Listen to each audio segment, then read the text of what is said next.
Hi everybody, it's Martin here from Branco Customs and happy 2025. It's been a while since I came on here, but this year I'm hoping to do a bit more and you can see more of me. And I'm going to show you a bit more about what I've been getting on with. So the knives, they've been doing really well. Last year I didn't make a huge quantity because I took the new business model where basically I'm going to build the knives that I want to build and then see if anybody likes those and wants to buy them.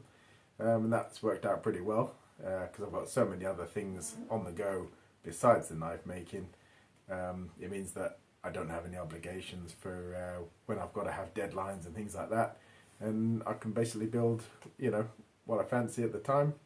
And I really like that. So I'm probably going to continue with that model this coming year because again, I've still got 1,000,001 other things that I want to do and want to achieve. But hopefully I'll be able to document more of it and bring you guys along for the ride.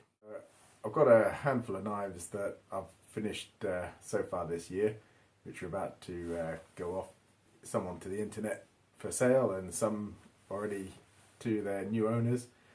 So let's have a look at those. And I also want to talk about a few other projects that I've got planned for later this year, which we'll talk about in a minute. Alright, so this little batch here are all ones I've recently finished. So we'll just have a quick look at these in a bit more detail.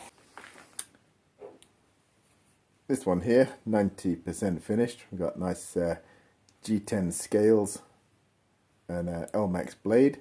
He's not quite sharpened yet. Still got to make the sheath for it. Probably going to have a Kydex orange sheath going with that one. But sadly, he's already spoken for, so he's not going to be available as such. Same with this one. Again, Elmax blade for a serious knife user. This one with a hook on the back as well.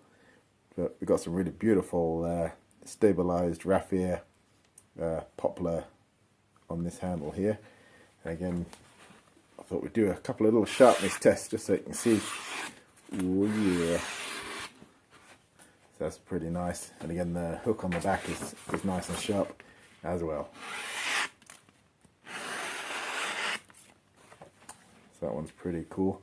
And again, he's got a nice leather sheath. All of these I make myself, and takes hours and hours and hours. Each one of these little holes is individually stamped and then put through with an awl and then hand stitched all the way around, and then loads of different layers of molding and forming and things like that in order to get a finished product that's nice, durable, case hardened leather, gonna last a long time and perform well.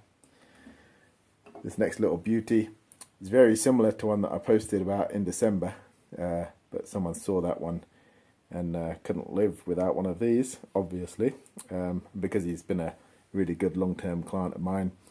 I said I would make him one of these.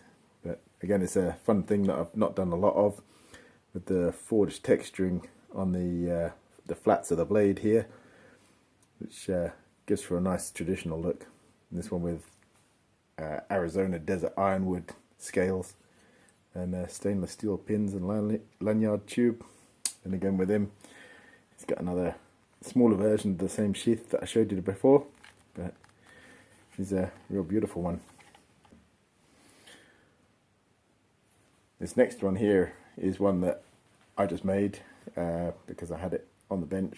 I've been doing 10 minutes on it here and there for about the last 6 months. As and when I've been waiting for glue to dry on something else, then I'll work on one of these. And this one is actually a sandwich steel. So it's got a blade that's got 3 pieces in it. The central core is made out of Nitro V stainless steel, and then it's got, I think, 304 stainless on the outside.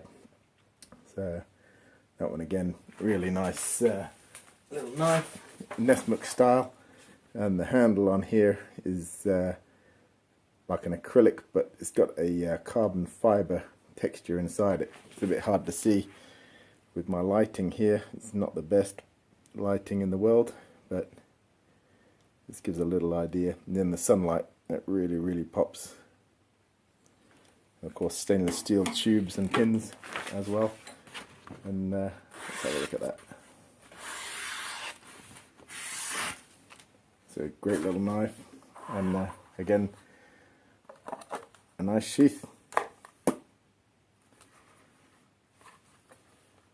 The next two that I've got are a fun little thing that I've been making a few of recently.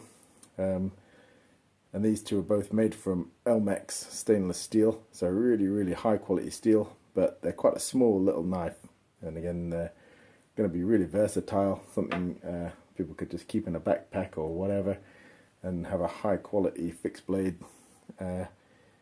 for any little jobs you might use them for.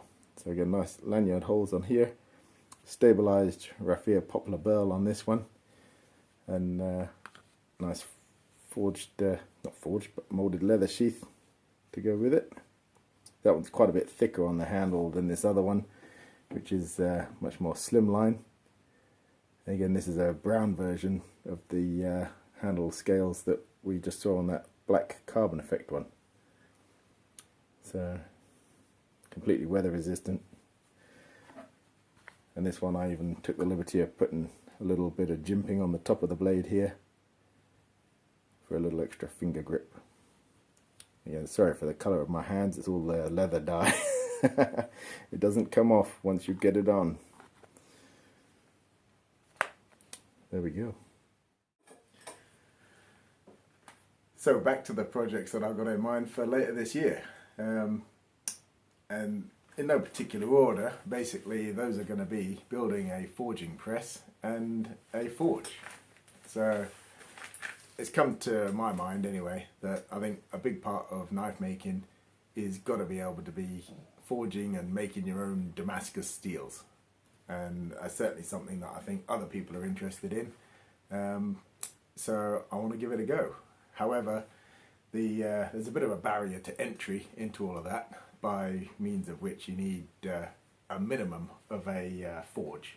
So I managed to source myself a old propane bottle here, which is only the very start of it really. I still need to get my hands on a load of refractory insulation. I need to either build or buy some kind of burner in order to generate the heat for it. I need to chop this thing apart safely without blowing myself up, and then turn it into a forge.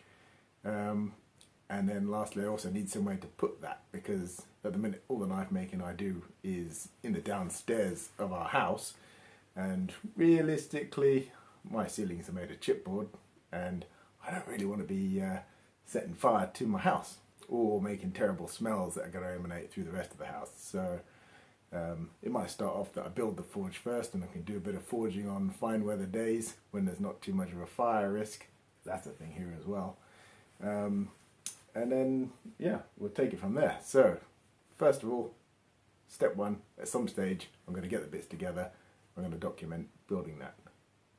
Secondly, it's going to come after that, but I'm going to build myself a hydraulic forging press. Now, I got very excited over Christmas, and I got myself a hydraulic cylinder.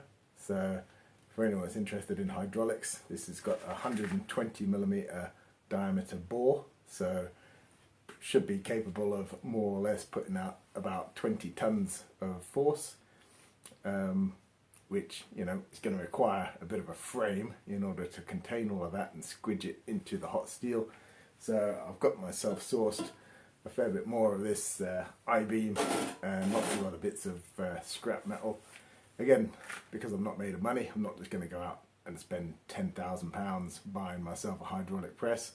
I'm basically going to take my time, scrounge around, see where I can find bits of random steel and things like that in order to weld one up myself. Other than that, I managed to luck out early this year, and I did a bit of a deal with a chap down the road, and it just so happened that he had this 2 horsepower electric motor off an old air compressor. In theory, I think it's a 3 horsepower, but realistically I could probably do with a 5 horsepower motor in order to drive the cylinder that I've got at a speed that's going to be good enough.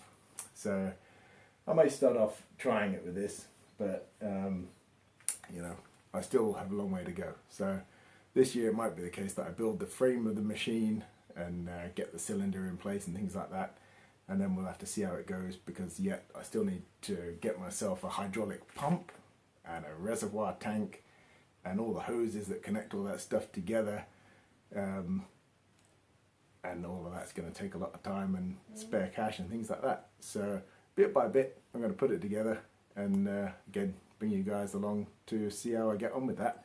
And once I've built those things, then we can have the real fun of starting to see if I can make myself some fun Damascus out of different bits of steel, make some different patterns. I'm really looking forward to it.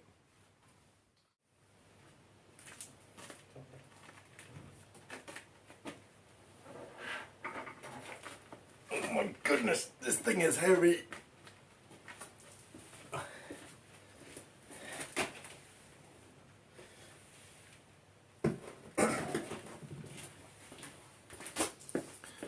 Which brings me to another point.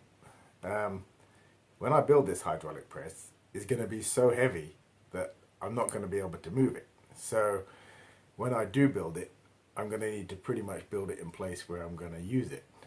And at the minute, I haven't got anywhere to keep it. So first, before I do that, I'm going to have to build a building to keep the press in.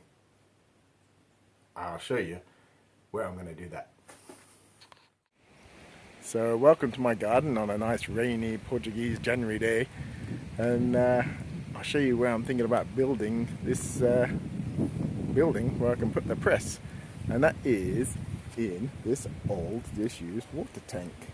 Now I think it's got a lot of potential. Basically I can build a little cut a hole through one of the walls to make a doorway, and then maybe clad the sides with some metal panels or something like that, and I think that could be a good place for it. But right now I'm going to get out of the rain before I get too wet. Right, so we'll just have to see how that plan comes together in time. But other than that, for now, on my wall I've currently got all of these patterns which are already cut out and heat treated and ready to handle up and finish.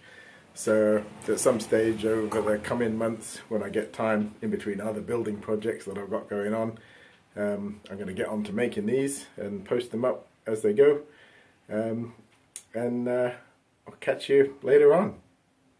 Thanks very much.